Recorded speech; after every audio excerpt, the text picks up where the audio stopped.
central question yesterday and today is, how does natural selection drive populations to evolve? And so our learning intention is, we will learn how natural selection changes the allele frequency of a population because, if you notice, it says because, and I don't tell you why.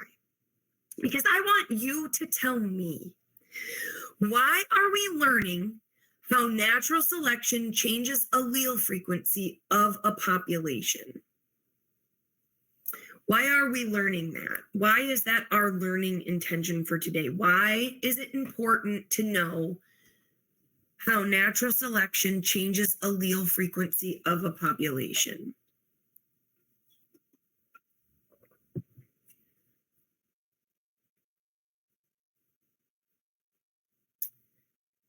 Yes, Ruby. Ruby for the win. Because it's a big part of evolution. Exactly. What is the definition of evolution? Does anybody remember? We have gone over it 62 million times. So maybe if you work together, you can tell me the 3 parts of evolution. Evolution is a change. Yes, I did. I would just scream so loud. Oh, Ruby, you're really close.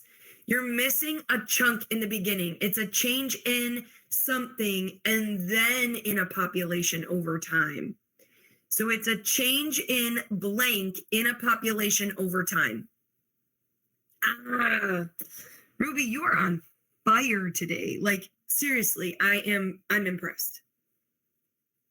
Yes, a change in frequency in a population, allele frequency, right? And so look right there. Look what it says. It says, we will learn how natural selection changes the allele frequency of a population.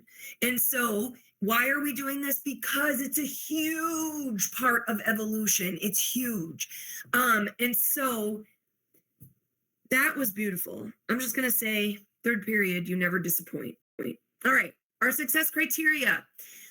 I can learn how traits can be favorable or unfavorable as an environment changes.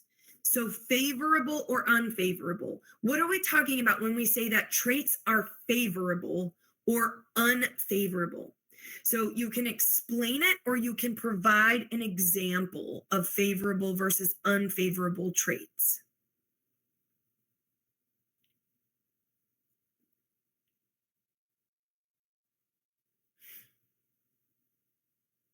Ooh, the peppered moths. Very good. Explain further. Give me more. What was the peppered moths? What happened with the peppered moths? And remember, anybody who goes on the mic, if you go on the mic to explain something rather than put it in the chat, you get your name put into the drawing 3 times rather than 1. And our drawing's coming up. Go for it, Kate.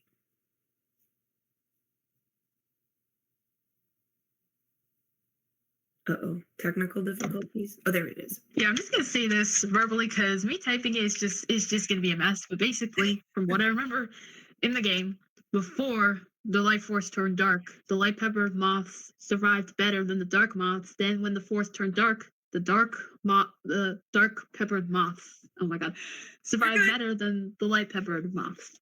Yes, very good. Because the light peppered moths had the favorable trait because they blended in with the environment. And the dark peppered moths had the unfavorable trait. But then when the environment changed, the dark peppered moths had the favorable trait and the light peppered moths had the unfavorable trait. So favorable, they have a higher survival compared to, let's say, a green beetle that can be seen more easily and killed off, making their population decrease, while a light brown beetle increases as it's hidden easily due to its color. Yeah. Oh my God, you guys, seriously, you make me so happy. I'm not even kidding. I'm so proud right now. Exactly. Both of you are right on. That's exactly what we're talking about. If you have the favorable trait, you're going to survive and reproduce. If you don't have the favorable trait, you're going to die. And that's how it works.